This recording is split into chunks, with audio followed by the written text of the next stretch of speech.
আলহামদুলিল্লাহ ওয়াসসালাতু ওয়াসসালামু আলা রাসূলিল্লাহ আম্মা বা'দ। আজকের পর্বে এখানে এই যে বাইবেল সম্পর্কে, বাইবেলের মধ্যে কিরকম পরস্পর বিরোধী বক্তব্য আছে, মানে তাওরাত এবং ইনজিল অথবা ওল্ড টেস্টামেন্ট অথবা নিউ টেস্টামেন্ট দুটোটা মিলে যদি আপনারা দেখেন, এটাকে মিলান, তুলনামূলক আলোচনা করেন, তাহলে দেখা যাবে যে পরস্পর কথাগুলি একটা আরেকটার সাথে মিলে না, মানে খুব বিরোধী কথা। একখানে এক কথা বলছে, পরক্ষণ আরেক কথা বলছে। তো এটাই প্রমাণ যে এটা আল্লাহর পক্ষ থেকে নয়। যদি আল্লাহর পক্ষ থেকে হতো তাহলে ওখানে কোনো ইখতিলাফ এবং পরস্পর বিরোধী কোনো বক্তব্য থাকতো না। যেমন কোরআন এটাই দাবি করছে, ওয়ালাউ কানা মিন ইনদি গায়রিল্লাহ লাওয়াজাদু ফীহি ইখতিলাফান কাসীরা। আল্লাহ ছাড়া অন্য কারো পক্ষ থেকে হইলে তাহলে অনেক ইখতিলাফ, অনেক বিরোধিতা তোমরা দেখতাম। যেহেতু আল্লাহর পক্ষ থেকে আসছে, ওখানে বিরোধিতা হবে কেন? কোরআনের মধ্যে এরকম বিরোধী পাওয়া যায় না। এদের যে কিতাবের দাবি করতেছে, এগুলো যেহেতু আল্লাহর পক্ষ থেকে না, এটা একটা প্রমাণ যে এখানে ইখতিলাফে ভরা, মানে বিভিন্ন বিরোধিতায় ভরা। এটা কিছু নমুনা আপনাদেরকে বললে বুঝে আসবে। প্রথমত দেখেন, ইখতিলাফাত এবং গলতির অভাব নেই। নমুনা হিসেবে কিছু বলবো আর কি, এখানে যিনি তুলে ধরছেন, যে ইজহারুল হকের লেখক, উনি কিছু তুলে ধরছেন, বলতেছেন যেমন বিনিয়ামিন এটা হলো ইউসুফ আলাইহিস সালামের ভাই আর কি, যে ইয়াকুব আলাইহিস সালামের ছেলে। ওনার আওলাদ সম্পর্কে, ওনার আওলাদের নামের মানে সংখ্যা, ওনার আওলাদের নাম কি এবং তাদের সংখ্যা কয়জন, এটার ব্যাপারে এই যে মানে বাইবেলের মানে আহাদে কদিম, মানে যে পুরাতন নিয়মের কিতাব তাওয়ারিখ আউয়াল, এটার মানে বাব নম্বর 7, এটা এই যে নম্বর শ্লোক নম্বর 65, ওটার মধ্যে বলতেছে বেনিয়ামিনের মানে আওলাদ, মানে যে বালে, বকর আর ইয়েদিল, তিনজনের নাম বলছে। এটা তিনজন, এটা হলো সেম কিতাবে। আবার ওই কিতাবের 8ম বাব, মানে এক বাব পরে, এক পরিচ্ছেদ পরে আরেক পরিচ্ছেদের মধ্যে আসিয়া 271 নম্বর প্যারাগ্রাফে বলতেছে বেনিয়ামিন এবং তার মানে যে মানে ছেলে ছিল, এক একটা করে বলতেছে। প্রথমে হয়েছে বালে, তারপরে হয়েছে ইশবিল, তারপরে হয়েছে আখরুখ, তারপরে হয়েছে নৌহা, তারপরে হয়েছে রাফা। কয়টা হলো? মানে সেম কিতাবের এক অধ্যায়ে বলল কি 3 জন, পরের অধ্যায়ে আসিয়া বলতেছে 5 জন, বুঝছেন? আবার ওই আহাদে কদিমের পুরাতন নিয়মের কিতাবে পয়দায়েশ, কিতাবুল খালক আছে একটা, ওদের পয়দায়েশ বলে এটা, ওটার বাব নম্বর 46 নম্বর ইয়াতে অধ্যায়, এই যে 21 নম্বর প্যারাগ্রাফে বলতেছে বিনিয়ামিনের যে ছেলে সন্তান বা যা হয়েছে আর কি, সন্তানদের মধ্যে একজন বালে, বেকের, ইশবিল, জির, নোমান, উখাই, আইহি, রুস, মুকিম, হাফিম, আর্দ। কয়জন? 10 জন। এখানে বলল আচ্ছা, বেনিয়ামিনের ছেলেদের নাম বলছে আর কি। একই কিতাবে বেনিয়ামিনের ছেলেদের নাম বলতেছে, এক জায়গায় 3 জন, আরেক জায়গায় কয়জন? 5 জন, আরেক জায়গায় আসিয়া বলতেছে 10 জন। তাহলে প্রথম কথা মতে 3 জন হয়, দ্বিতীয় কথা মতে 5 জন হয়, চতুর্থ কথা মতে মানে এরকম 10 জন হয়, তৃতীয় কথা মতে না, 3টা বললাম আপনাদেরকে। তাহলে এইভাবে ইখতিলাফাত। এখন আসলে ওনার বাচ্চা কয়জন ছিল বা এদের নাম কি ছিল, নামের মধ্যেও পার্থক্য, সংখ্যার মধ্যেও পার্থক্য। তাহলে যদি আল্লাহর কিতাব হতো, তাহলে যেমন কোরআনের মধ্যে আছে, যেমন অন্য কিতাবের মধ্যে আছে, তো ওটার মধ্যে কোনো পার্থক্য আমরা উপলব্ধি করি বা দেখা যায় না, ঠিক না? কিন্তু যদি এটা আল্লাহর কিতাব হতো তাহলে একটাই হতো, তো 10টা কেমনে হবে বা নামের মধ্যেও পার্থক্য কেমনে হবে, তাহলে বোঝা গেল এটা মানুষের আন্দাজের ভিত্তিতে। যদিও বলেন আল্লাহর কাছে কিছু ছিল, কিছুটার মধ্যে তোমরা আরো 10 কিছু নিজের থেকে লাগাইছো, বিকৃত করছো, এটাই প্রমাণ যে তোমাদের কাছে সঠিক কোনো তথ্য নাই, এটা মানে আল্লাহর কিতাব নয়, এটাও একটা প্রমাণ। আরেকটা দেখেন, বনি ইসরাইল এবং ইহুদা এদের যারা সৈন্য ছিল, এদের যে সৈন্যের সংখ্যার মধ্যেও আরেকটা ইখতিলাফ দেখা যায়। সমুয়েল, দ্বিতীয় সমুয়েল নাম এদের, মানে ওই ওল্ড টেস্টামেন্টের একটা কিতাব, ওটা 24 নম্বর অধ্যায়, ওটা মানে 95 নম্বর প্যারাগ্রাফ। ওখানে বলতেছে যে মানুষের যখন মানে সংখ্যা গণনা করা হয়েছে, যেমন পরিসংখ্যান হয়, মানে একটা দেশে মানুষের পরিসংখ্যান হয় না, তো পরিসংখ্যানের মধ্যে খুদি বাদশাহ মানে ইসরায়েলের মধ্যে আর কি, মানে ইসরায়েল ছাড়া ওরা মানে বাহাদুর মানুষ হিসাবে 8 লাখ মানুষ বাইর হয়েছে। ওরা মানে যেগুলা সব মানুষের যখন পরিসংখ্যান করা হয়েছে মানুষের, মানে বাদশার হুকুমে তখনকার জমানায় আর কি, তো 8 লাখ বাহাদুর মানে পুরুষ ছিল যারা সবাই তীর মারতে জানতো। এবং ইহুদার ছিল কত, মানে ইসরায়েলের ছিল 8 লাখ, ইহুদার ছিল 5 লাখ, তাহলে 5 আর 8 কত হয়, 13 লাখ। এইখানে সমুয়েল কিতাবে বলা হলো মানে ইসরায়েলের ছিল 8 লাখ, ইহুদার ছিল 5 লাখ। ওই টেস্টামেন্টের মধ্যে, ওল্ড টেস্টামেন্টের মধ্যে, অর্থাৎ বাইবেলে আর কি, অথবা বলেন তাওরাতের তাওয়ারিখ আউয়াল, প্রথম তাওয়ারিখ আউয়ালের মধ্যে ওইখানে বাব নম্বর 21 এবং প্যারাগ্রাফ নম্বর 55, ওখানে বলতেছে যে ওরা যে মানুষ গণনা করছিল তখনকার যুগে, ওই সেম মানে বাদশাহ, মানে সেম জমানায় সেম সময়ে মানুষ যে গণনা করছিল, বলছে তাদের মানে গণনা মতে ইসরায়েলের যত লোক ছিল সব মিলে 11 লাখ ছিল। কত? 11 লাখ। আর ইহুদা ছিল কত? 4,70,000। তাহলে এখন কত পার্থক্য? প্রথম কথা মতে ইসরায়েল 8 লাখ ছিল, দ্বিতীয় কথা মতে সেম কিতাবের মধ্যে কথা মতে 11 লাখ হচ্ছে। আবার ওই ইহুদার লস্কর ছিল 5 লাখ, এখানে হচ্ছে 4,70,000। তাহলে একটার সাথে আসমান জমিনে ফরক হয়ে যায়, হয়তো 2-1 বেশ কম হতে পারে, এইভাবে এত ফরক, এত পার্থক্য তো হয় না স্বাভাবিক। তো এটাই মানে সবকিছুর মধ্যে আপনি ওই জিনিসটা রাখবেন যে যদি এটা আল্লাহর পক্ষ থেকে হতো তাহলে এভাবেই মানে বিরোধ হওয়া একটা কথার সাথে আরেকটা কথা, এটা কোনোদিন হতো না। যেহেতু আল্লাহর পক্ষ থেকে না, এটাই প্রমাণ যে এটার মধ্যে তাদের ইচ্ছা মতে যে যখন যা ইচ্ছা যা বুঝছে নিজের পক্ষ থেকে বাড়াইছে, এই কিতাবগুলো এভাবে ভরে দিয়েছে আর কি। আচ্ছা, আরেকটা দেখেন, যারা যারা মানে ইয়া করতো আর কি, মানে কিছু মানে লোক ওখানে ছিল, মানে যারা মানে আল্লাহ কি বলছে গায়েবের খবর সম্পর্কে, এইখানেও তাদের কথার মধ্যে মতবিরোধ এবং ভিন্নতা আছে।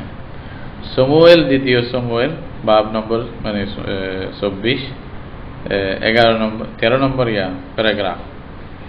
তো ওইখানে বলতেছে সুজাদ নামে একজন লোক ছিল, সে দাউদের কাছে গিয়া এই কথা বলল এবং জিজ্ঞাসা করলো যে আপনার রাজত্বের মধ্যে মানে 7 বছর পর্যন্ত দুর্ভিক্ষ ছিল, 3 মাস পর্যন্ত মানে আপনি দুশমন থেকে মানে দূরে ভাগবেন, এদিক সেদিক চলে যাবেন এবং আপনাকে এরা মানে তছনছ করে দিবে। এইভাবে একটা কথা আসছে ইয়ার মধ্যে, সমুয়েল দ্বিতীয় বাব নম্বর 24 মানে এবং প্যারাগ্রাফ নম্বর 13 মধ্যে। তাওয়ারিখ আউয়াল বাব নম্বর 21, ফিকরা নম্বর 11 এবং 12, এটার মধ্যে আসিয়া ওই সেম কথা ভবিষ্যৎবাণী। সেম কথাটা কি আসতেছে, সৌজাত একজন লোক আর কি, উনি দাউদ আলাইহিস সালামের কাছে আসিয়া বলল আল্লাহ বলতেছেন। প্রথমে বলছে কি তুমি আপনি, উনি নিজে বলছে তোমার রাজত্বের মধ্যে এরকম 7 বছর দুর্ভিক্ষ ছিল এবং 3 মাস পর্যন্ত তুমি এদিক সেদিক দুশমন থেকে ভাগায় পালিয়ে থাকতো, হ্যাঁ, অথবা তোমাকে ওরা মেরে ফেলবে, এভাবে কথাটা আসছে। এখন এখানে আসতেছে যে আল্লাহ বলছে, আল্লাহ বলছে কি আপনি নিজে চিন্তা করেন, অথবা 3 বছর আপনার ওখানে থাকবে, কি বলে যে দুর্ভিক্ষ থাকবে, অথবা দুশমনের সামনে 3 মাস পর্যন্ত আপনি ধ্বংস হবেন, দুটোটা থেকে কোনটা গ্রহণ করবেন করেন। কোথায় আসমান জমিন, কোথায় কি কথা আর কি কথা। এখন সোজা দাউদ আলাইহিস সালামের কাছে গিয়া কি বলছিল, এটা বলছিল যে 7 বছর দুর্ভিক্ষ থাকবে, তারপরে তুমি দুশমন থেকে ভাগিয়া থাকবে, এটা এখানে বলতেছে না হয়তো 3 বছর দুর্ভিক্ষ গ্রহণ করো, না হয়তো 3 মাস পর্যন্ত দুশমন তোমাকে মারতে থাকবে, ধ্বংস করতে থাকবে, এটা গ্রহণ করো। দুটোটার মধ্যে যেটা ইচ্ছা এটা গ্রহণ করো। তাহলে একই কথা যদি হয় তাহলে উনি কি বলছিলেন? আসলে আল্লাহর কথা যদি হয় এটা দুইটা হবে কেন? আল্লাহর কথা যদি হয় একটাই হবে, যেরকম নবী অন্য নবীদের ব্যাপারে সবসময় বলা যায় আর কি। এইভাবে প্রত্যেকটা জিনিস আপনি চিন্তা করলে দেখতে পাবেন। 4 নম্বর দিকে আরেকটা মতবিরোধ তারা এই সমস্ত কিতাবে যা পাওয়া যায়, এটা এই যে একটা বাদশাহ ছিল তখনকার যুগে, খাজায়া আখজিয়া নামে এক বাদশাহ, সে সিংহাসনে যে রাজত্বে যে বসবে, রাজত্ব গ্রহণ করবে, আসন গ্রহণ করবে, এটার বয়স সম্পর্কে আরেকটা ইখতিলাফ এখানে ওদের কিতাবের মধ্যে পাওয়া যায়। কি পাওয়া যায়? একটা কিতাব আছে সালাতিন দোম দ্বিতীয়, ওইটার বাব নম্বর 8 এবং 26 নম্বর প্যারাগ্রাফ। এটার মধ্যে বলা হচ্ছে আখজিয়া যখন 22 বছরের ছিল এই বাদশাটা, তখন সে রাজত্ব করা শুরু করছে এবং সে ওই জেরুজালেম অথবা ফিলিস্তিনের মধ্যে 1 বছর রাজত্ব করছে। এই কথাটা আসছে সালাতিন কিতাব এটার মধ্যে। আর তাওয়ারিখ দোম বাব নম্বর 22, তারপরে এই যে প্যারাগ্রাফ নম্বর 25, ওইটাতে কি আছে আখজিয়া এটা যখন 42 বছর ছিল, আগে কি বলছে 22 বছর, তাই না? এখন এখানে বলতেছে 42 বছর। তখনই উনি ইয়াতে ছিল, কোথায় সুলতানত করছে, রাজত্ব করছে। তাহলে আসলে বয়স কি ছিল? এখন আল্লাহর তো অজানা থাকার কথা না। যদি আল্লাহর কথা হয়, আল্লাহর বান্দার বয়স তা আল্লাহ অবশ্যই বলবে, তাই না? যেটাই বলুক। কিন্তু এই যে মারাত্মক ফরক, এভাবে পার্থক্য করা যেভাবে আসতেছে, আরো অনেক এরকম পার্থক্য আপনারা সবসময় পাবেন আর কি। নিশ্চয়ই একটা না একটা অবশ্যই ভুল, একটা দুটোটা তো ঠিক হতে পারে না, অথচ ওরা মনে করে দুটোটাই আসমানি গ্রন্থ, আল্লাহর এলহামি কিতাব, নাউজুবিল্লাহ, এটা মনে করতেছে। 5 নম্বর আরেকটা মতবিরোধ তাদের মধ্যে, স্ববিরোধী বক্তব্য দেখেন। আরেকজন বাদশাহ, তাও বাদশাদের কাহিনী তো বেশি আসলো ওখানে। তাওয়ারিখ যেটা, ওই যে তাওরাত যেটা বলতেছে ওল্ড টেস্টামেন্ট, ওখানে বেশি ইতিহাসই বেশি, বিভিন্ন জনের ইতিহাস এগুলোই লেখছে আর কি, কতগুলি জীবনী, আর কিছু না। তো বলছে ইয়েহোয়াকিন নামে আরেকজন বাদশাহ ছিল। সেই বাদশাহ কখন রাজত্ব গ্রহণ করছে, তখন রাজত্ব গ্রহণ করতেছে তখন তার বয়স কত ছিল, এটার মধ্যেও ইখতিলাফ। তো সালাতিন দোম কিতাবের মধ্যে 24 নম্বর অধ্যায়, ওইখানে 9 এবং 8 প্যারাগ্রাফের মধ্যে কি আছে দেখেন। বলছে ইয়েহুকা যখন রাজত্ব করতেছিল তখন সে 18 বছরের ছিল এবং সে জেরুজালেমে অর্থাৎ ফিলিস্তিনের মধ্যে 3 মাস রাজত্ব করছে। তারপরে আল্লাহর নজরের মধ্যে তার সে খুব খারাপ কাজ করছে, যার কারণে হয়তো তার রাজত্ব চলে গেছে বা ইত্যাদি বর্ণনা যেভাবে দিছে। তাহলে বলছে কি, যখন রাজত্ব করতেছিল তখন 18 বছর বয়স ছিল এবং 3 মাস 3 মাস পরে খারাপি করার কারণে ওনার উপর আযাব আসতে বা কিছু হয়েছে। তাওয়ারিখে দৌমের মধ্যে আবার সেই পুরা আর কিতাব, ওই কিতাবের মানে আরেকটা কিতাব ওল্ড টেস্টামেন্টের, এটার মধ্যে 37 নম্বর বাব এবং এই যে 9 নম্বর প্যারাগ্রাফে বলতেছে ইয়েহোয়াকিন 8 বছর যখন ছিল তখন সে রাজত্ব শুরু করছে এবং 3 মাস 10 দিন ফিলিস্তিনে রাজত্ব করছে এবং সে মানে ওইটাই করছে যেটা আল্লাহর নজরে খারাপ ছিল, এমন কাজ করছে যেটা খারাপ ছিল। তাহলে এই দুটোটা মিলে আপনি দেখেন, একটার মধ্যে বললো 18 বছর আর একটার মধ্যে বললো কি 8 বছর, তাহলে 10 বছরের ফরক, তাই না দুটোটার মধ্যে। এইভাবে এক একটা যদি আপনি দেখেন তাহলে আশ্চর্য হয়ে যাবেন। দেখতেছেন দাউদ আলাইহিস সালাম যে সমস্ত লোকদেরকে মানে দাউদ আলাইহিস সালামের এক মানে বাহাদুর মানুষ একসাথে মানে নেজা মারিয়া হত্যা করেছিল, তাদের সংখ্যা কয়জন ছিল এটার মধ্যে মানে সবিরোধী বক্তব্য। এক কিতাব সামুয়েল মানে এটার অধ্যায় নম্বর 23 মানে এবং 8 নম্বর প্যারাগ্রাফে বলতেছে 800 মানুষ একসাথে এক নেজা মানে বুঝেন তো না, থির বল্লম দিয়া মারে যায় আর কি, মানে বল্লম দিয়া যখন মারছে একসাথে 800 মানুষ মরে গেছে, কেউ বেঁচে থাকে নাই, মানে এক মানে মায়েরে। আবার সেম কিতাবের তাওয়ারিখ আউয়াল বাব নম্বর 11, ওটার মধ্যে 11 নম্বর প্যারাগ্রাফ, ওখানে বলতেছে মানে এমন হয়েছে যে 300 মানুষের উপরে সে যখন নেজা মারছে একসাথে সবাই হত্যা হয়ে গেছে। কয়শো মানুষ?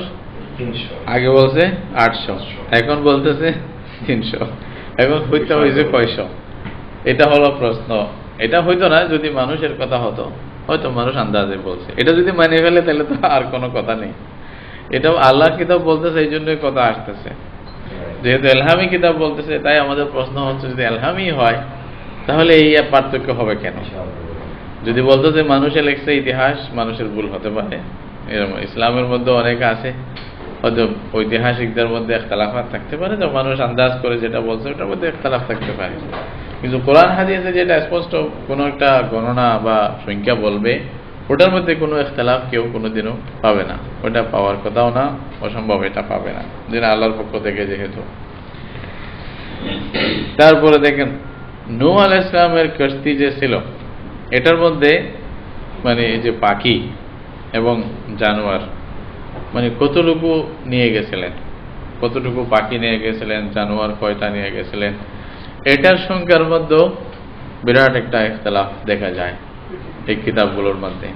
দেখেন একটার মধ্যে কি আছে, ঠান্ডা বেশি লাগতেছে, আচ্ছা বলছে কিতাব পয়দায়েশ আল খালক, ওইটার মধ্যে বাব নম্বর 6 এবং 19 নম্বর প্যারা, এটার মধ্যে বলতেছে জানোয়ার মানে যতগুলি জানোয়ার পৃথিবীতে আছে বলছে যে জানোয়ার থেকে 2 জোড়া নিজের কিস্তিতে নিয়ে নেবে। নূহ আলাইহিস সালামকে বলা হচ্ছে প্রত্যেক জানোয়ার থেকে 2 জোড়া নিজের সাথে নেবে এবং মানে যারা আপনার সাথে বাঁচিয়া থাকবে, যেখানে মানে পুরুষ মহিলা থাকবে, নারী থাকবে এবং যেগুলা যে মানে পাখির মধ্যে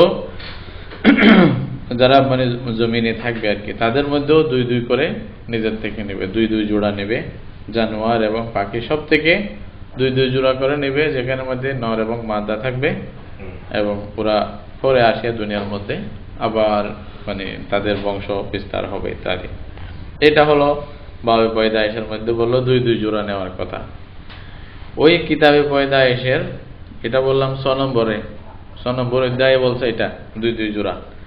7 নম্বর অধ্যায়ে আসিয়া ওইটা মানে 9 এবং 8 নম্বর প্যারাগ্রাফ আসিয়া বলতেছে পবিত্র যে জানোয়ার, হ্যাঁ মানে আর যেগুলা মানে যে জানোয়ার পবিত্র না, এটা মানে আমার মনে হয় হয়তো যে জানোয়ার নিজেরা খাইতে থাকে, নিজের পায়ে আদার করে ইত্যাদি, এগুলা কোনো পার্থক্য হবে।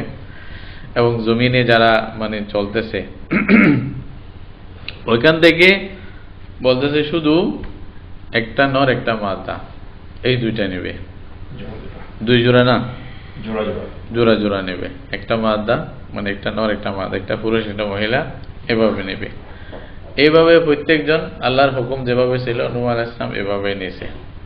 তো এখন কি এক জোড়া নিয়েছে না দুই জোড়া নিয়েছে? তো এখানে দুই দুই জোড়া নিয়েছে, আবার বলতেছে সেম কিতাবে পরে এক এক জোড়া করে নিয়েছে, দুইটা করে। হ্যাঁ, তারপরে আবার আরেক কিতাব ওই সেম কিতাবের পয়দায়েশের 7 নম্বর অধ্যায়ে 2 নম্বর প্যারাগ্রাফ এবং 3 নম্বর প্যারাগ্রাফে আসিয়া বলতেছে প্রত্যেক পবিত্র জানোয়ারের 7 জোড়া নরমাদা মিলে 7 জোড়া নিছে। 2 জোড়া, 1 জোড়া, 7 জোড়া। তাহলে আসলে নিচে কি? 3টা কথাই স্ববিরোধী, একটা আরেকটার সাথে বিরোধ করলাম। তো আসলে আমাদের বক্তব্য ওটাই যে এটা আল্লাহর কথা হতে পারে না। আল্লাহর কথা হলে এইভাবে ইখতিলাফ হবে না, তো মানুষের কথা হবে।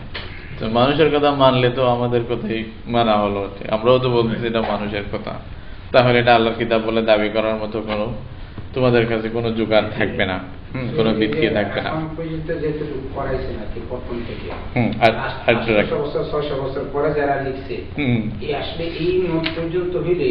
এদের সাথে একটা ডিভাইডিং ক্লাস হইলে আরই পারবে না এদের কিতাব না। ইনশাআল্লাহ ইনশাআল্লাহ আর এটা শুনেন, তারপরে এটা শেষ করে দেবো ইনশাআল্লাহ। 9 নম্বর আরেকটা জিনিস দেখেন কি করছে এখানে। আচ্ছা, বলতেছে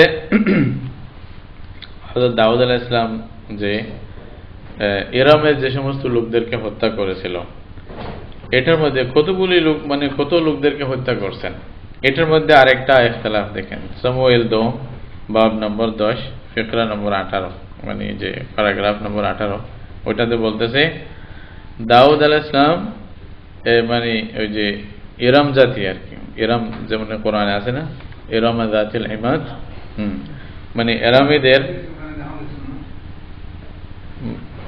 মানে মানে কত মানে 7 জন বড় বড় সর্দার এবং 40,000 মানে ঘোড়সাওয়ারিকে হত্যা করে দিয়েছে। এই কথাটা আসছে কোথায়? সামুয়েল 2 এই কিতাবের মধ্যে দাউদ আলাইহিস সালামের 40,000 মানুষকে হত্যা করছে বিভিন্ন গ্রুপের মধ্যে, ইহুদিদের আর কি। ওই সেম ঘটনা কিতাবে তাওয়ারিখ বাব নম্বর 19 মানে প্যারাগ্রাফ নম্বর 18 মধ্যে কি আসছে? দাউদ আলাইহিস সালাম ইরামীদের মানে 7,000 সওয়ারি এবং 40,000 যে পায়ে চলে যারা মানে পথ মানে পদপ্রদারী আর কি, যারা মানে পায়ে হেঁটে চলতেছে, এরকম লোকদেরকে মারছে। 40,000 যারা পায়ে হাঁটতেছে এরকম, আবার 7,000 যারা ঘোড়ার উপর সওয়ার ছিল। আগের বয়ানে বললো 40,000 ঘোড়ার উপরে সওয়ার ওদেরকে মারছে, এই বয়ানে বললো 7,000কে মারছে। তাহলে ঘোড় সওয়ার কয়জন ছিল? 40,000 নাকি 7,000? তো সেম কথার মধ্যে এভাবে মানে আসমান জমিনে ফরক আর কি। তো এরকম আপনি যদি এটা তো বললাম ইয়ার কথা, এই যে তাওরাতের আরো বেশ কিছু মানে ঘটনা আছে, তো যা মানে বললে লম্বা হবে, আমি বলতেছেন এটা আন্দাজ করা যায় যে কিভাবে স্ববিরোধী বক্তব্য পাওয়া যায় কিতাবগুলোতে। এটা ওল্ড টেস্টামেন্টের কথা। নিউ টেস্টামেন্ট যেটা, এটার মধ্যে দেখেন ঈসা আলাইহিস সালাম মানে যে ইনজিল যেগুলো আসছে আর কি নতুন, হ্যাঁ ইনজিল অথবা বাইবেল বলেন যাই বলেন, ঈসা আলাইহিস সালামের নসব যে বলছে তারা একটা বংশ বলা হয়েছে, ঈসা আলাইহিস সালাম কিভাবে আসছে না আসছে এটা একটা বর্ণনা আছে। তো ওটার মধ্যে কিভাবে ইখতিলাফ করছে এটা দেখেন। এটা বলতেছে এই যে ইনজিল মাথিউ এর ইনজিল বা মানে প্রথম অধ্যায় 1 থেকে 7 পর্যন্ত, এবং লুকার ইনজিল ওটা মানে 3য় অধ্যায়, ওটা 33 থেকে 38 পর্যন্ত। এই যে মানে ইয়াগুলো প্যারাগ্রাফগুলো একটা একটার সাথে আসমান জমিনে ফরক। মথিউর মধ্যে কি আসছে, উনি বলতেছে ঈসা আলাইহিস সালামের মা হযরত মরিয়মের মানে জামাই, হ্যাঁ ওনার স্বামী ছিল ইউসুফ ইবনে ইয়াকুব, এটা লেখা আছে কোথায়? মথিউর ইনজিলের মধ্যে লেখা আছে ঈসা আলাইহিস সালামের মা হযরত মরিয়মের স্বামী ছিল কে? ইউসুফ। ইউসুফ ইবনে ইয়াকুব মানে ইয়াকুব আলাইহিস সালাম মানে ইউসুফ আলাইহিস সালাম আর কি। লোকা ইনজিল মানে ওই যে লোকার যে ইনজিল ওটা 3 নম্বর বাব 23 নম্বর মানে প্যারাগ্রাফ, ওইখানে আছে এটা ইউসুফ, ওই ইউসুফ মানে ইউসুফ ইবনে ইয়াকুব না, এটা ইউসুফ ইবনে হালি ছিল। ইউসুফ ঠিক, কিন্তু এটা ইয়াকুবের ছেলে ইউসুফ না, এটা হলো হালির ছেলে ইউসুফ। এটা ইনজিলের কথা, মানে ঈসা আলাইহিস সালামের মার জামাই ছিল। তো মানে ওনার শাদী হয়েছিল এবং ওনার বাপের নাম ইউসুফ ছিল। এক ইনজিলে বলতেছে ইউসুফ ইবনে ইয়াকুব, আর একজন বলতে ইউসুফ ইবনে হালি। আচ্ছা, মতির ইনজিলের মধ্যে বাব নম্বর 1 মাথিও, হ্যাঁ এখানে ওই মাথি বলে আর কি আমরা ইয়ার মধ্যে। তো প্রথম অধ্যায় ওইটা 6 নম্বর প্যারাগ্রাফ, ওখানে বলতেছে হযরত ঈসা আলাইহিস সালাম সুলাইমান ইবনে দাউদ আলাইহিস সালাম, সুলাইমান আলাইহিস সালামের বংশধর কে? ঈসা আলাইহিস সালাম। কিন্তু লোকার যে ইনজিল ওইখানে বাব নম্বর 3 ওটা প্যারাগ্রাফ নম্বর 31 বলতেছে উনি নাসান ইবনে দাউদ আলাইহিস সালামের বংশের। এখন সুলাইমান আলাইহিস সালামের বংশের নাকি নাসানের বংশের, এটার মধ্যেও মত পার্থক্য। নিজের নবীর নাম এবং বাপের নাম দাদার নামের ব্যাপারেই এত মত পার্থক্য তাদের কিতাবেই, আবার তাও এটা বলা হচ্ছে এটা কার কিতাব? আল্লাহর কিতাব, নাউজুবিল্লাহ, আলহামি কিতাব। তো এত মারাত্মক ভাবে ইখতিলাফ, মতবিরুদ্ধ হতে পারে না। দেখেন আরেকটা ইনজিল, মাথিওর ইনজিল বাব নম্বর 1, তারপরে ওই যে প্যারাগ্রাফ নম্বর 6 থেকে 11 পর্যন্ত। এখানে বলছে যে ঈসা আলাইহিস সালামের বাপ দাদা এটা দাউদ আলাইহিস সালাম থেকে মানে বাবিলের যারা ইয়া পর্যন্ত মানে যারা কয়েদ হয়ে গেছে অতটুকু পর্যন্ত এরা ছিল বাপ দাদা, মানে এটা বোঝা যায়। কিন্তু লোক আর ইনজিলের মধ্যে কি আছে, এটাকে লোক বলে, হয়তো বাংলা ভাষায় লোক বলে, ইংলিশেও লোক বলে মনে হয়। তো ওটার মধ্যে বাব নম্বর 3 প্যারাগ্রাফ নম্বর 27 থেকে 31 এটা বলতেছে এই দাউদ আলাইহিস সালামের যে মানে ছেলে নাসান ছিল, মানে ওইটা মানে শুধু মানে কোনো বাদশাহ তার মধ্যে ছিল না, প্রসিদ্ধ ব্যক্তি ছিল না, সে মানে ওই ছাড়া বাকি কোনো লোক তাদের মধ্যে ভাষা ছিল না। তাহলে প্রথম ইনজিলের কথার মধ্যে মানে পুরা বংশধরের মধ্যে সবাই একটার পর বাদশা এবং নবীর বংশধর ছিল। এই কথার মধ্যে বোঝা যায় মানে ওনার বাপদাদাদের মধ্যে শুধু একজন ছিল যে বাদশা, আর কেউ বাদশা ছিল না, এমনি প্রসিদ্ধ ছিল না। আচ্ছা, মথিওর ইনজিলের মধ্যে দেখেন আবার বলতেছে সিয়ালতি নামে একজন লোক বলছে ও মানে ইয়কুনিয়ার ছেলে ছিল, কিন্তু লোকার ইনজিলের মধ্যে বাব নম্বর আমি বলছি বাব নম্বর 3 প্যারাগ্রাফ নম্বর 27 মানে ওই যে প্যারাগ্রাফ, ওকে বলছে যে মানে সিয়ালতি ইলনেরির বেটা ছিল। তাহলে ওখানে ইউকুনিয়ার ছেলে, এখানে ইলনেরির ছেলে, তাহলে বাপ দাদার মানে তাদের বংশধরের মধ্যে কি মারাত্মক পার্থক্য আছে, মানে এটা অবাক, আশ্চর্য হয়ে যাবেন যে এভাবে কেমনে ফরক হয়। দেখেন তারপরে মথিওর ইনজিলের বাব নম্বর প্রথম নম্বর বাবের এই যে 6 থেকে 7 নম্বর প্যারাগ্রাফের মধ্যে যে ঈসা আলাইহিস সালামের যে বংশের বর্ণনা আসছে, এটার মধ্যে দেখা যায় দাউদ আলাইহিস সালাম এবং ঈসা আলাইহিস সালাম এই দুজনের মধ্যে 26টা পুষ্ট আসে আর কি। মানে ঈসা আলাইহিস সালাম এবং দাউদ আলাইহিস সালাম পর্যন্ত বাপের যে পুষ্ট আছে না কয়টা?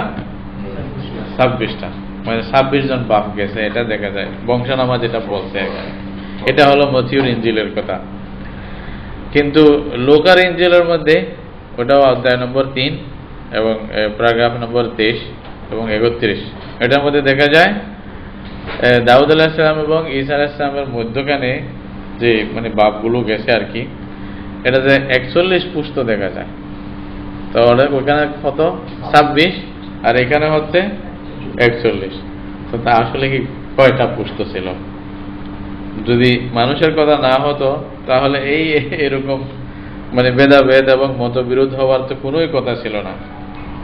এটা হলো ঈসা আলাইহিস সালামের নসব সম্পর্কে তাদের এই মানে তাদের কিতাবের সাক্ষী, মতবিরোধ মানে স্ববিরোধী বর্ণনা। তারপরে দেখেন ঈসা আলাইহিস সালাম যে কতগুলি মানুষকে শেফা দিয়েছিলেন মুজিজা হিসেবে, কি হিসেবে? মুজিজা হিসেবে কতগুলি লোকদের শেফা দিয়েছিলেন না? ওই লোকগুলোর সংখ্যা কত? মথিউর ইনজিলের মধ্যে বাব নম্বর 20, তারপর প্যারাগ্রাফ নম্বর 29 এবং 34, এটার মধ্যে লেখা আছে 2 জন আন্ধার কথা আছে। কয়জন? 2 জন অন্ধ ব্যক্তিকে মানে ঈসা আলাইহিস সালাম শেফা দান করছে। তারপরে ওই মথিউর ইনজিলের বাব নম্বর 8 এবং 28 নম্বর প্যারাগ্রাফে তো ওইখানে লেখা আছে 2 জন মানে খারাপ ব্যক্তিকে মানে উনি মানে অন্ধ ছিল যারা, তাদেরকে শেফা দিয়েছে। মানে এটা বলছে ইয়ার মধ্যে মানে ইনজিলের মথিউর মধ্যে। তো পরে আসিয়া বলছে ওই 2 জনকে মানে শেফা দেওয়ার পরে যখন আবার অন্যদিকে আসছে ওখানে আর 2 জনকে শেফা দিয়েছে। তাহলে এই কথা মতে কয়জন হলো? 4 জন হলো না? দেখেন সেম কাহিনী আবার বলতেছে কোথায়? আরেকবার বলতে ইনজিল মার্কস মানে মার্কো আর কি, মার্কোর ইনজিলের বাব নম্বর 10 ওটা মানে 46 নম্বর প্যারাগ্রাফ, ওইখানে বলতেছে মানে পুরা উল্টা মানে একজন আন্ধা বসেছিল, ওই আন্ধাকে ঈসা আলাইহিস সালাম রাস্তার মধ্যে শেফা দান করছে। সেম ঘটনা। তাও সেম ঘটনার মধ্যে আন্ধা কি 2 জন ছিল না 4 জন ছিল না 1 জন ছিল? কয়জনকে শেফা দিয়েছে? এটা যদি মানে আল্লাহর কিতাব হয় তাহলে সংখ্যা একটাই থাকবে এক ঘটনার মধ্যে, তো সংখ্যা এত চেঞ্জ হবে না। ইনজিলের লেখক থেকে তো 4 জন, তো 4 জনের কথা 4 রকম হয়ে যাচ্ছে। আরেকটা ঘটনা এরকম আছে যে ঈসা আলাইহিস সালাম যে সমস্ত লোকদেরকে খারাপ লোকদেরকে শেফা দান করছিল মানে এই যে মানে মুজিজার মাধ্যমে, ওটার মধ্যে 1 জন মানুষ ছিল। এরকম ভাবে আরো একটা মানে বর্ণনা আছে তাদের ইয়ার মধ্যে, ইনজিলের বর্ণনা আর কি। তাহলে এগুলো থেকে বোঝা যায় আসলে মানে এই যে অন্ধ লোক যাদেরকে ঈসা আলাইহিস সালাম কি দিছে শেফা দান করছিল, 1 জন না 2 জন না 4 জন, এটাই তাদের মধ্যে মানে মতবিরোধপূর্ণ। একটাও মানে মানে ঠিক করে বলতে পারতেছে না কয়জন ছিল, মানে সবিরোধী বক্তব্য আর কি মন বা। তো এটাই প্রমাণ হয় যে আসলে এটা আল্লাহর কিতাব নয়, এরা নিজেদের মধ্যে মানে নিজেরা বানাই নিছে আর কি। এখন ঈসা আলাইহিস সালাম নিজের জন্য যে সাক্ষী দিছে ওইটার ব্যাপারেও তাদের মধ্যে ইখতিলাফ দেখা যায় ইনজিলের বর্ণনার মধ্যে। কি হইছে? ইউহান্না জনের ইনজিল বাব নম্বর 5 ওটার প্যারাগ্রাফ নম্বর 31, ওখানে বলতেছে যদি আমি নিজে নিজের সাক্ষী দেই তো তাহলে আমার সাক্ষী ঠিক না। এখানে বলা হয়েছে আমি নিজের সাক্ষী দেই তাহলে আমার সাক্ষী ঠিক না। এটা হলো ইউহান্নার ইনজিলের কথা। কিন্তু এই ইউহান্নার ইনজিলের মানে ওই যে জনের ইনজিলের মানে বাব নম্বর 8 মানে মানে 8ম অধ্যায় 14 নম্বর প্যারাগ্রাফ, ওইখানে বলতেছে যদিও বা আমি আমার সাক্ষী নিজেই দিচ্ছি তবে আমার সাক্ষী পুরোপুরি ঠিক। বুঝছেন তাহলে কথাটা কিরকম হল? 5ম অধ্যায়ে বললো কি আমি যদি সাক্ষী নিজেরটা নিজে দিই তাহলে ঠিক হবে না। আবার 8ম অধ্যায়ে আসিয়া বলতেছে আমি যদিও বা নিজের সাক্ষী নিজে দিচ্ছি কিন্তু আমার সাক্ষী পুরোপুরি ঠিক। তাহলে এই 2 রকমের কথা পুরোপুরি মানে বিরোধপূর্ণ, এটা কোনোদিনও হয় না। এভাবে দেখেন। আর 2-1টার কথা বলতেছি। ঈসা আলাইহিস সালামকে যে সলিব দিয়েছিল মানে যারা শুলিতে লটকাইছে তারা বলতেছে আর কি শুলিতে লটকাইছে। এখন শুলি পর্যন্ত যারা নিয়ে গেছে ওনাকে, তাদের মানে বর্ণনা মতে তারা একটা বয়ান দিছে না শুলিতে কেমনে নেওয়া হলো, কয়জন লোক ছিল, কারা নিয়ে গেছে ওনাকে লটকাইছে। এই শুলিতে মানে বসানোর বা লটকানোর যে ঘটনা বলা হয়, এটা লোকদের ব্যাপারেও অনেক মানে সুপরিচিত বক্তব্য তাদের কিতাবে পাওয়া যায়, ইঞ্জিলে পাওয়া যায়। কি বলছে? মথিউর ইঞ্জিল বাব নম্বর 27, ওটা মানে 23 নম্বর প্যারাগ্রাফ। ওখানে বলতেছে যখন উনি বাহিরে আসলেন, মানে ওরা ঘটনা আছে, একটা ঘরের ভিতরে ঢুকাই দিছে ওনাকে দৌড়াইতে দৌড়াইতে। যখন বাহিরে আসলেন তখন এই যে একজন মানে মানুষ, সমহন নামের একজন মানুষ, মানে এক জায়গার ক্রেন জায়গা, ওকে যখন পাইছে ওকে ধরছে। তারপর ওকে ধরিয়া তারপরে বলছে যে তুমি আমার যে এটা সলিব এটা ওঠাও। তাহলে বাহিরে আসার পরে সমহন নামের একজন লোককে বলল তুমি এটা ওঠাও, তারপরে সে তুলল। এটা হলো মথিউর ইঞ্জিলের বর্ণনা। লোক আর ইঞ্জিল কি বলতেছে? উনাকে যখন মানুষেরা নিয়ে যাচ্ছিল তখন সমহন নামের একজন লোক যে গ্রাম থেকে আসছে, সে মানে ওই যে মানে যেটা মানে শুলি আর কি, হ্যাঁ সলিব যেটাকে বলছে যে মানে শুলিতে যেটা রেড ক্রসের মতো যেটা বানানো আছে আর কি, ক্রস, তো ওইটা মানে মানুষটাকে দিছে। তো উনি ঈসা আলাইহিস সালামের পিছে পিছে যাচ্ছিল, লোকটা কাঁদতে কাঁদতে গ্রাম থেকে আসছে একটা। তাহলে দুইটার মধ্যে মানে অনেক পার্থক্য। তারপরে ইউহান্নার জোহনের ইঞ্জিলের মধ্যে 19 নম্বর বাব, মানে এটা প্যারাগ্রাফ নম্বর 17, এটার মধ্যে বলতেছে যখন ঈসা আলাইহিস সালামকে নিয়ে যাওয়া হয়েছে কোথায়? শুলিতে দেওয়ার জন্য, লটকানোর জন্য, এবং ওই যে উনি নিজে নিজের শুলিতে উঠছে, কেউ উঠায় নাই। আগে বলছিল যে ওই লোকটাকে বলছে তুমি উঠাই দাও, পরে একটা বলছে যে ওই লোকটাকে দিয়েছে, ও পিছু পিছু যাচ্ছিল।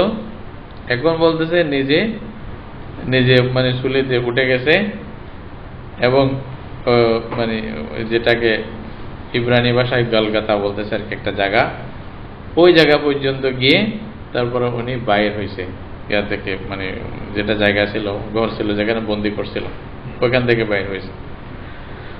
তাহলে এখন এই যে তিনটা কথা, 3 রকমের হলো। সমূহ কেরেনি বলতেছে এটা দেহাত থেকে আসছে, আর একটা নিজে নিজে আসা, তাই না? তাহলে মানে সলিব যে আনছে ঈসা আলাইহিস সালামকে মানে ইয়ার জন্য, সুলিতে লটকানোর জন্য, কে আনলো? নিজে নিয়ে আসছে, সমূহনে নিয়ে আসছে, না আর অন্য কেউ নিয়ে আসছে? মানে এটাই এখনো সবাই মিলে মানে বলতে পারতেছে না আসল ঘটনা কি, বুঝছেন? তো এভাবে মানে প্রত্যেকটা জিনিসের মধ্যে ইখতিলাফ, যে ঈসা আলাইহিস সালামকে প্রথম এটাও তো ঠিক না যে সুলিতে লটকাইছে, এটাও ঠিক না, এটাও ভিন্ন জিনিস। কিন্তু ওই ঘটনাটা বলতে গিয়ে ইনজিলের এই 12 অবস্থা, মানে এক ইনজিল একরকম বলে, আর ইনজিল আরেক রকম বলে। তাহলে বোঝা যায় এটা আল্লাহর পক্ষ থেকে কোনোদিনও হতে পারে না, তাই না? আচ্ছা, এখন ঈসা আলাইহিস সালাম মানে মানুষের মধ্যে কি কথা কথা সন্ধি করাতেন নাকি সন্ধি করাতেন না, এই নিয়ে তাদের মধ্যে আবার ইখতিলাফ। মথিউর ইনজিলের মধ্যে বাব নম্বর 5, এই যে 9 নম্বর প্যারাগ্রাফ, এখানে বলতেছে উনি বরকতপূর্ণ যিনি মানুষের মধ্যে সন্ধি করাতেন, কেননা উনাকে আল্লাহর বেটা বলা হতো। উনাকে কি বলা হতো? আল্লাহর বেটা।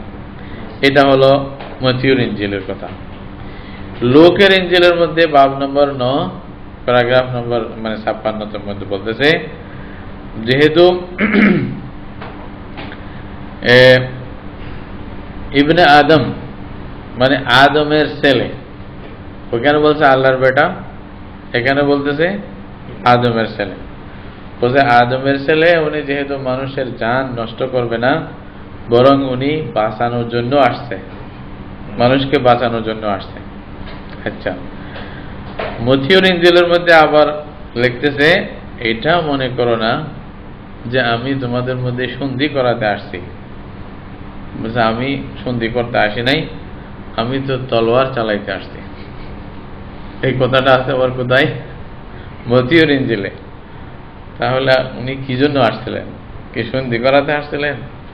তলোয়ার চালাইতে আসছিলেন? উনি আল্লাহর বেটা নাকি আদমের বেটা? যেভাবেই কথার মধ্যে পার্থক্য দেখা যাচ্ছে। সেই আবার দেখেন ইঞ্জিল, লোকার ইঞ্জিল, ওটা 12 নম্বর বাব এবং প্যারাগ্রাফ নম্বর 49 এবং 51। ওটার মধ্যে বলছে যে আমি আসছি যে জমিনে আগুন জ্বালিয়ে দেওয়ার জন্য। এটা ডাইরেক্ট ভাবে লেখা আছে। ইন্নালিল্লাহ, কিভাবে দেখছে দেখেন। যদি আগুন লাগা থাকতো তাহলে আমি কি খুশ হতাম? বলছে তোমরা কি মনে করো আমি জমিনে কোন একটা সন্ধি করার জন্য আসছি? বলছে না না, আমি পৃথক করার জন্য আসছি। সোজাভাবে এরকম লেখা। এখন কি উনি সন্ধি করার জন্য আসলেন নাকি পরস্পরের মধ্যে যুদ্ধ করার জন্য, আগুন লাগানোর জন্য আসলেন? যেভাবে তাদের কিতাবে বলতেছে, এই যেগুলা মানে রেফারেন্স দিলাম, এই রেফারেন্স মধ্যে এইসব কিতাব থেকে বোঝা যায় যে এদের কিতাবের মধ্যে মানে ইখতিলাফ বা যেটা ওই যে মানে স্ববিরোধিতা, এটা সীমাহীন। এটা আপনি বলে শেষ করতে পারবেন না। যেগুলা বললাম, যদি আল্লাহর কিতাব হয় তাহলে কোনোদিনও সম্ভব না এরকম ভাবে মানে স্ববিরোধী বক্তব্য থাকা, এটা সম্ভব না। যে এটাই প্রমাণ হয় যে এটা মানুষের লিখিত কিতাব, যদিও বা আল্লাহর নামে চালিয়ে দেওয়া হচ্ছে।